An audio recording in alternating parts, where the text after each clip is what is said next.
সুপ্রিয় দর্শক, আসসালামু আলাইকুম। আপনাদের সবাইকে স্বাগত জানাচ্ছি এখনকার আলোচনায়। আপনাদের সঙ্গে আছি আমি সিরাজুল ইসলাম। দর্শক, ইরানের বর্তমান পরিস্থিতি অনেকটা সেই যুদ্ধের আগের পরিস্থিতির মতো। ইসরায়েলের যুদ্ধমন্ত্রী ইসরায়েল কাজ বলেছেন, ইরানের সর্বোচ্চ নেতা, বর্তমান সর্বোচ্চ নেতাকে প্রয়োজন হলে টার্গেট করা হতে পারে। এর জবাবে ইরানের পররাষ্ট্রমন্ত্রী সাইদ আব্বাস আরাকচি এক্সে দেয়া পোস্টে বলেছেন, আমেরিকা যদি তার পোষা প্রাণীগুলোকে মুখ বন্ধ না করে তাহলে তাদেরকে প্রয়োজনে ইরান শিক্ষা দেবে। এরপরে মার্কিন প্রেসিডেন্ট ডোনাল্ড ট্রাম্প বলেছেন, ইরানের সাথে তাদের খুব ভালো আলোচনা চলছে, সব কিছু ঠিকঠাক, এবং ইরান পরমাণু নিরস্ত্রীকরণের ব্যাপারে খুব ভালো সহযোগিতা করছে। ঠিক এই রকম কথাই কিন্তু যুদ্ধের আগে যখন ওমানের মধ্যস্থতায় ইরান এবং আমেরিকার মধ্যে আলোচনা হচ্ছিল তখন বলা হচ্ছিল। এখন ঠিক সেরকম একটা পরিস্থিতি। ইরানের শহীদ সর্বোচ্চ নেতা আয়াতুল্লাহ আলী খামেনির হত্যার প্রতিশোধ নেওয়ার অঙ্গীকার ব্যক্ত করেছে ইরানের সর্বোচ্চ জাতীয় নিরাপত্তা পরিষদ। একই সাথে আরেকটি গুরুত্বপূর্ণ খবর আছে, ইরান রাশিয়ার কাছ থেকে SU-35 বিমানের সিমুলেটর কিনেছে। এই সিমুলেটর কেনার মানে কি সেটা আমি বিস্তারিত ব্যাখ্যা করার চেষ্টা করব। তো এই যখন সামগ্রিক পরিস্থিতি, তখন আমার কাছে ব্যক্তিগতভাবে মনে হচ্ছে ইরান এবং আমেরিকা আর ইসরায়েলের মধ্যে 28শে ফেব্রুয়ারি যুদ্ধের আগে যে পরিস্থিতি ছিল এখন আবার তেমন একটা পরিস্থিতি বিরাজ করছে। সুপ্রিয় দর্শক, এই বিষয়গুলো নিয়েই এখন আমি আপনাদের সাথে বিস্তারিত আলোচনা করব আশা করছি। আপনারা শেষ পর্যন্ত সঙ্গে থাকুন, আর ভিডিও ভালো লাগলে লাইক কমেন্ট শেয়ার করবেন প্লিজ। চ্যানেলটি সাবস্ক্রাইব করে সাথেই থাকবেন এমনটিও আশা করছি। দর্শক, চলুন বিস্তারিত আলোচনা করে। ইসরায়েলের যুদ্ধমন্ত্রী ইসরায়েল কাজ তিনি বলেছেন যে ইরানের বর্তমান যে সর্বোচ্চ নেতা সাইদ মুস্তফা খামেনি, তাকে প্রয়োজনে হত্যা করা হবে, তাকে টার্গেট করা হবে। ইসরায়েলের যুদ্ধমন্ত্রী আরও বলেন যে এর আগে ইসরায়েল ইরানের ভেতরে 2বার প্রবেশ করেছে, প্রয়োজন যদি হয় তাহলে 3য়বার প্রবেশ করবে এবং সর্বোচ্চ নেতাকে সহ আরও যাকে হত্যা করা দরকার তাকে হত্যা করবে। এটা কিন্তু খুব ভালো ইঙ্গিত না। ভালো ইঙ্গিত না এই অর্থে বলছি, ইসরায়েল এর আগে যতবার বলেছে ততবার কিন্তু ইরানের ভিতরে হত্যাকাণ্ড চালিয়েছে, এবং তারা খুব পরিকল্পিতভাবে গত 3 বছর ধরে মধ্যপ্রাচ্যের ইসরায়েল বিরোধী যত গুরুত্বপূর্ণ নেতা তাদের সবাইকে হত্যা করেছে। এমনকি যে ইরান ইসরায়েল আর আমেরিকার বিরুদ্ধে যুদ্ধ করছে তাদের সমস্ত গুরুত্বপূর্ণ নেতাকে হত্যা করেছে। আর যারা বেঁচে আছেন তাদের ভেতরে নতুন সর্বোচ্চ নেতাকে এবং আরও গুরুত্বপূর্ণ নেতাদেরকে হত্যা করা যখন হুমকি দিচ্ছেন, তখন কিন্তু এই আশঙ্কা বা এই শঙ্কা অবশ্যই তৈরি হচ্ছে যে তাহলে ইসরায়েল আবার ইরানের ভেতরে নতুন করে কোন সময় হত্যাকাণ্ড শুরু করে। ইরান হয়তো তার জবাব দেবে, যেটা ইরানের পররাষ্ট্রমন্ত্রী সাইদ আব্বাস আরাকচি বলেছেন যে এর কঠোর প্রতিশোধ নেওয়া হবে, এবং আমেরিকা যদি তার পোষ্যকে যদি মুখ বন্ধ না করে তাহলে ইরান তাদেরকে শিক্ষা দেবে। এসব কথা ঠিক আছে, হয়তো ইরান ইসরায়েলের বিরুদ্ধে যুদ্ধও করবে। এরপরে ডোনাল্ড ট্রাম্প আমেরিকা সারা বিশ্ব আবার চাপাচাপি করে ইরানকে যুদ্ধবিরতিতে রাজি করাবে। কিন্তু মাঝখান দিয়ে যে বহু সংখ্যক লিডার, নেতা, সেনাবাহিনীর বড় বড় কর্মকর্তা, বড় বড় বিজ্ঞানী, রাজনৈতিক নেতা, সর্বোচ্চ নেতা, তারা যে নিহত হয়ে যাচ্ছেন, এর কি হবে? তাদেরকে তো আর ফিরে পাওয়া যাবে না। এই সংকটের তো সমাধান হলো না। তো সেক্ষেত্রে আমার কাছে মনে হচ্ছে এটা খুবই একটা বাজে অ্যালার্ম, বাজে সংকেত। এটা নতুন করে কোন অশনি সংকেত দিচ্ছে আমি ঠিক পরিষ্কার না। এবার সেই ইরানের সর্বোচ্চ জাতীয় নিরাপত্তা পরিষদ, যেটা সেই পরিষদের সদস্য সচিব এবং সাবেক IRGCর সিনিয়র কমান্ডার জুলকাদ, তিনি বলেছেন যে ইরানের সর্বোচ্চ নেতাকে যারা হত্যা করেছে তাদের বিরুদ্ধে উপযুক্ত সময়ে উপযুক্ত প্রতিশোধ নেওয়া হবে, এই রক্তের বদলা ইরান কখনো ছেড়ে দেবে না, অর্থাৎ এই রক্তের বদলা, এই হত্যার প্রতিশোধ নেবেই নেবে, এটা অঙ্গীকার ইরান পক্ষ থেকে। কখন তিনি এই কথা বলছেন? এই কথা বলছেন তখন যখন ইরানের শহীদ সর্বোচ্চ নেতার জানাজা অনুষ্ঠান শুরু হতে যাচ্ছে।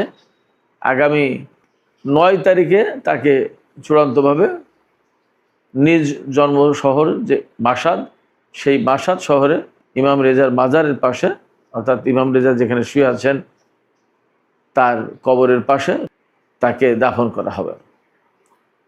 তো এর আগে ইরানের পক্ষ থেকে এই বক্তব্য দেওয়া হলো সর্বোচ্চ জাতীয় নিরাপত্তা পরিষদের পক্ষ থেকে। এর ভেতরে ইরানি জাতিকে বা বিশ্ববাসীকে হয়তো ইরান এই মেসেজ দিতে চেয়েছে যে আমাদের সর্বোচ্চ নেতাকে আমরা ঠিক বিদায় জানাচ্ছি, কিন্তু তার হত্যাকাণ্ডের কথা, তাকে যে যন্ত্রণা দিয়ে হত্যা করা হয়েছে বা যে বোমা হামলার পরে বিল্ডিং ধসে তিনি শহীদ হয়েছেন, এই যে কষ্ট, এর প্রতিশোধ নেওয়া হবে। আমি এখানে একটা বিশেষ তথ্য জানিয়ে রাখি। ইরানের শহীদ সর্বোচ্চ নেতা আয়াতুল্লাহ আলী খামেনি যখন শহীদ হয়ে যান তখন তার হাত মুষ্টিবদ্ধ ছিল। ইরানি কর্মকর্তারা, বিশেষ করে জুলকাদর তিনি জানিয়েছেন, জাতীয় নিরাপত্তা পরিষদের সচিব তিনি জানিয়েছেন, এই যে মুষ্টিবদ্ধ হাত, এটা কিন্তু একটা বিশেষ সিগন্যাল বহন করছে, অর্থাৎ প্রতিরোধ অব্যাহত থাকা, তারপরে ইরানি জাতিকে শক্তভাবে দাঁড়ানো, বিভিন্ন ধরনের সিগন্যাল বহন করছে। এই জায়গা থেকে ইরানি জাতি, আমি নিশ্চিত তারা একটা শিক্ষা নেবে এবং এই যে ইরানের সর্বোচ্চ নেতার যে মুষ্টিবদ্ধ হাত তারা দেখেছে, এই হাত যে সিগন্যাল তাদের জন্য দিয়েছে সেই সিগন্যালের বাস্তবায়ন তারা করবে। অর্থাৎ তারা প্রতিশোধ আজ হোক কাল হোক নেবেই। ইরানের সর্বোচ্চ নেতার জানাজা অনুষ্ঠানে 90টা দেশ থেকে সরকারিভাবে লোকজন আসবে, এটা একটা বিরাট ব্যাপার। এবং বলা হচ্ছে যে 2 কোটির বেশি মানুষ এই জানাজায় অংশ নেবে। তো যখন সর্বোচ্চ নেতার জানাজা হতে যাচ্ছে তার আগে কিন্তু ইসরায়েল এই বক্তব্য দিল। আবার ডোনাল্ড ট্রাম্প কিন্তু ইরানকে এই সময় বেশ প্রশংসা করে বক্তব্য দিচ্ছে যে না, চমৎকার আলোচনা হচ্ছে, একটা বেটার ডিল আমরা আশা করছি, ইরানকে ডিনিউক্লিয়ারাইজেশনের জন্য আমরা অনেক দূর পথ এগিয়ে গেছি, এইটা সেটা বহু কিছু। এরকম কথাই কিন্তু ডোনাল্ড ট্রাম্প এর আগে বলেছিল। যখন 28শে ফেব্রুয়ারি ইরানের বিরুদ্ধে যুদ্ধ শুরু করে আমেরিকা এবং ইসরায়েল, তার আগে কিন্তু পরমাণু আলোচনা চলছিল এবং সুইজারল্যান্ডে নেক্সট টাইম যে আলোচনাটা বসার কথা ছিল, যেদিন যুদ্ধ শুরু হলো তার সম্ভবত 1 দিন বা 2 দিন পরেই বসার কথা ছিল এবং তাতে ভালো কিছু একটা রেজাল্ট আসবে সবাই বলছিল এরকম। সেই সময় কিন্তু একবার হঠাৎ করে ইরানের উপর হামলা চালিয়ে দিল। এই সময় ইসরায়েলের যে যুদ্ধমন্ত্রী হুমকি দিচ্ছেন সর্বোচ্চ নেতাকে হত্যার, তিনি বলছেন যে ইরানের সাথে আলোচনা চলাকালীন যদি প্রয়োজন হয় তাহলে আমরা এই সময় হামলা করব। তার মানে আমেরিকার সাথে ইরানের যে সমঝোতা সই হয়েছে সেটা ইসরায়েল মানবে না। এবং আমার কেন যেন সন্দেহ সংশয় হচ্ছে যে এই সময় যে কোনো মুহূর্তে ইসরায়েল আমেরিকা 2 জন মিলেই ইরানের উপর হামলা চালাতে পারে। সুপ্রিয় দর্শক, আজকে বুধবার 1 জুলাই। আজকে দুপুরে যে ভিডিও আমি আপলোড করেছি সেই দুপুরের ভিডিওতে বলা হয়েছে, আমি বলেছি যে ইরানের বিরুদ্ধে স্থল অভিযানের পরিকল্পনা করছে বা নতুন করে হামলা চালানোর পরিকল্পনা করছে আমেরিকা। এবং এই বিষয়ে আমেরিকার যুদ্ধমন্ত্রী পিট হেগসেথ এবং জয়েন্ট চিফস অফ স্টাফের চেয়ারম্যান জেনারেল ড্যান কেইন, তাদের 2 জনের সাথে, অর্থাৎ যুদ্ধ যারা শুরু করবে তাদের 2 জনের সাথে ডোনাল্ড ট্রাম্প মিটিং করেছেন। এবং এই খবর দিচ্ছে খোদ আমেরিকার ওয়াল স্ট্রিট জার্নাল পত্রিকা, এটা আমার আপনার কথা না। ফলে ইসরায়েলের এই যে যুদ্ধমন্ত্রী ডোনাল্ড ট্রাম্পের পজিটিভ আশাবাদ, আবার ওপাশে গোপনে গোপনে যুদ্ধমন্ত্রীর সাথে মিটিং, হামলার হুমকি, সমস্ত সব কিছু মিলে আমার কাছে মনে হচ্ছে এখন এমন একটা অবস্থা বিরাজ করছে যে অবস্থা বিরাজ করছিল 28শে ফেব্রুয়ারির আগে। সেক্ষেত্রে আমরা একটু অপেক্ষা করি আসলে কি হতে যাচ্ছে দেখি। এদিকে ইরান কিন্তু রাশিয়ার কাছ থেকে SU-35 খুব অত্যাধুনিক জঙ্গি বিমান, যুদ্ধ বিমান, এই SU-35 ট্রেনিং সিমুলেটর কিনেছে। এই ট্রেনিং সিমুলেটর কেনা মানে হচ্ছে যে ইরান এই যুদ্ধ বিমান হাতে পেতে যাচ্ছে, আর এই ট্রেনিং সিমুলেটর থাকা মানে আসল যুদ্ধ বিমান ছাড়াই ইরানের পাইলট এবং ক্রুরা ভার্চুয়াল পরিবেশে তাদের প্রয়োজনীয় সমস্ত প্রশিক্ষণ কমপ্লিট করতে পারবে। আর SU-35 বিমানের ট্রেনিং সিমুলেটর কেনার মানে আর একটা আছে, সেটা হচ্ছে যে এই বিমান খুব দ্রুতই ইরান হাতে পাবে। তার আগে এই সিমুলেটর দিয়ে তাদের প্রয়োজনীয় সমস্ত প্রশিক্ষণ, পাইলট এবং গ্রাউন্ড ক্রু তাদের সমস্ত সব ধরনের পরীক্ষা এবং প্রস্তুতি কমপ্লিট করে ফেলা হচ্ছে, যাতে বিমানটি অর্থাৎ এই SU-35 যুদ্ধ বিমান আসার সাথে সাথেই ইরানের পাইলট এবং ক্রুরা তা ব্যবহার করতে পারে। আর একটা লক্ষণ আমি আপনাদেরকে বলি, মার্কিন শেয়ার মার্কেটে কিন্তু পতন হয়েছে। আজকে আমেরিকার প্রায় সব শেয়ার মার্কেটে দরপতন ঘটেছে। কেন? ইরান এবং আমেরিকার মধ্যে অ্যাকচুয়ালি কিন্তু এই মুহূর্তে উত্তেজনা বিরাজ করছে।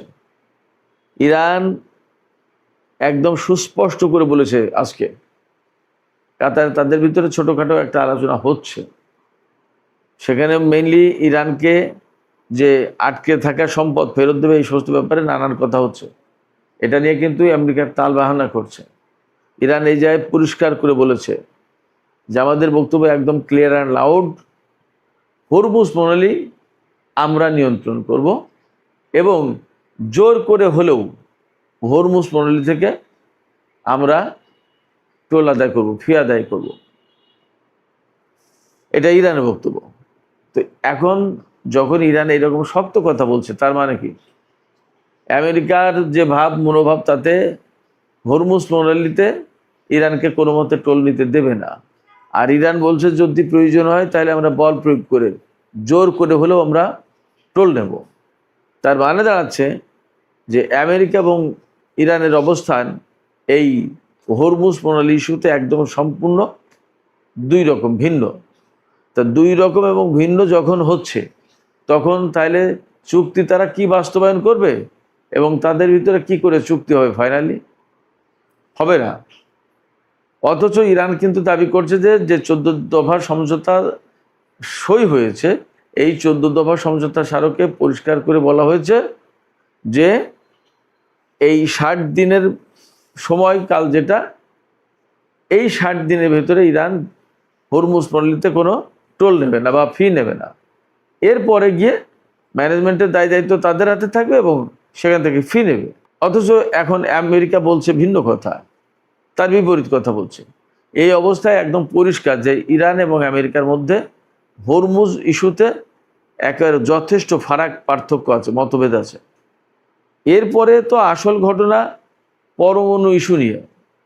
পরমাণু ইস্যু নিয়ে ডোনাল্ড ট্রাম্প বা আমেরিকা বা ইসরায়েলি লবির চাপে মার্কিন প্রশাসন অবশ্যই বলবে যে পরমাণু কর্মসূচি টোটালি বাদ দিতে হবে, ইউরেনিয়াম যেগুলো আছে সেগুলো দিতে হবে, ইউরেনিয়াম সমৃদ্ধ করতে পারবে না, এটা সেটা বহু কিছু। তো যখন এইগুলো বলবে তখন ইরান এর একটাও মানবে না। এইভাবে যদি তা না মানে তাহলে চুক্তি হবে না। তাহলে কি দাঁড়াবে? তাহলে হয় আমেরিকাকে চুপ থাকতে হবে, না হলে ইরানের বিরুদ্ধে যুদ্ধ করতে হবে। যখনই ইরানের বিরুদ্ধে যুদ্ধ করতে আসবে তখনই ইরান অবশ্যই তার পাল্টা জবাব দেবে। সেক্ষেত্রে এই চুক্তি, এই যে পরিস্থিতি, তাতে যে সমস্ত কথাবার্তা, শেয়ার মার্কেটের পতন, ডোনাল্ড ট্রাম্পের ইতিবাচক ইঙ্গিত, ইসরায়েলের যুদ্ধমন্ত্রীর ইরানের সর্বোচ্চ নেতাকে হত্যার হুমকি, ইরানের পক্ষ থেকে পাল্টা প্রতিশোধের হুমকি, হরমুজ প্রণালীর কন্ট্রোল না ছাড়ার ঘোষণা, সমস্ত সব কিছু মিলে পরিস্থিতি আমার কাছে মনে হচ্ছে অত্যন্ত জটিল, ঘোলাটে। এবং এই ঘোলাটে পরিস্থিতি ধীরে ধীরে আমার কাছে মনে হচ্ছে ইরান, ইসরায়েল এবং আমেরিকার মধ্যে নতুন করে সংঘাতের সৃষ্টি করতে পারে, নতুন করে আমরা আবার যুদ্ধ দেখতে পারি। আসলে এই পরিস্থিতিতে কি হতে যাচ্ছে আমরা নিশ্চিত নই। আমি জাস্ট আমার বিশ্লেষণ, পর্যবেক্ষণ তুলে ধরলাম। পরিস্থিতি যদি এমন হয়, আমি যা বললাম, তাতে এমনকি সর্বোচ্চ নেতা জানাজা অনুষ্ঠান ঠিক মতো নাও করতে দিতে পারে তারা। দেখা গেল একটা হামলা চালিয়ে বসলো, তখন কিন্তু ভীষণ রকমের একটা ক্রিটিক্যাল একটা মোমেন্ট তৈরি হয়ে যাবে। তো যাই হোক, দেখা যাক কি হয়, আমরা অপেক্ষা করি। এপাশে কাতার মধ্যস্থতা করার চেষ্টা করছে খুবই, পাকিস্তানও অ্যাক্টিভ আছে। ওপাশে তুরস্ক, ইসরায়েলের যে ভূমিকা, বিশেষ করে ফিলিস্তিনে কিন্তু ইসরায়েল আজকেও গাজায় হামলা চালিয়েছে এবং 3 জন নিহত। সব কিছু মিলে যে পরিস্থিতি, তাতে সুবিধাজনক মনে হচ্ছে না। গাজা পরিস্থিতি বা ফিলিস্তিনি পরিস্থিতিতে এরদোগান বলেছেন যে ইসরায়েল যা করছে তা মধ্যপ্রাচ্যের জন্য খুবই ডিস্টার্বিং, এটা বন্ধ করা দরকার। তুরস্কের প্রেসিডেন্ট রজব তাইয়িপ এরদোগান মোটামুটি একটা হুমকি দিয়েছেন। তার হুমকিকে আবার মানুষ সেইভাবে গ্রহণও করে না, কারণ তিনি বলেন কিন্তু কাজের কাজ তো কিছুই করেন না, যার কারণে সেটা আবার আর একটা ভিন্ন ডাইমেনশন। যাই হোক, ইরান, ইসরায়েল এবং আমেরিকার ভেতরে যে পরিস্থিতি, তাতে আমার কাছে মনে হচ্ছে পরিস্থিতি নাজুক, পরিস্থিতি খারাপের দিকে যাচ্ছে। এখন দেখা যাক পরিস্থিতি কি হয়। সুপ্রিয় দর্শক, এখনকার আলোচনা এখানে শেষ করতে চাই। আলোচনা শেষ করার আগে আপনাদের কাছে জানতে চাই, আপনারা আসলে কি ভাবছেন, আপনাদের মতামত কি? আপনাদের কি মনে হয় যে আসলে পরিস্থিতি খুবই নাজুক এবং যে কোনো মুহূর্তে ইসরায়েল, ইরান এবং আমেরিকার মধ্যে আবার নতুন করে সংঘাত শুরু হতে পারে? অথচ আমরা তো জানি যে এই ধরনের সংঘাত শুরু হলে তেলের দাম বাড়বে, হরমুজ প্রণালী বন্ধ হবে, মধ্যপ্রাচ্যে আমাদের বাংলাদেশের যে সমস্ত মানুষ আছে তারা সবাই নিরাপত্তাহীনতায় ভুগবে, অনেক অনেক সংকট তৈরি হবে। আপনাদের কাছে কি মনে হয় আসলে পরিস্থিতি কোন দিকে যাচ্ছে? আপনাদের মতামত জানিয়ে কমেন্টে লিখতে পারেন। আর ভিডিও ভালো লাগলে লাইক, কমেন্ট, শেয়ার করবেন এবং চ্যানেলটি সাবস্ক্রাইব করে সাথেই থাকবেন। দর্শক, এখনকার আলোচনা এখানে শেষ করতে চাইছি। আপনারা সবাই অনেক অনেক ভালো থাকুন। আল্লাহ হাফেজ।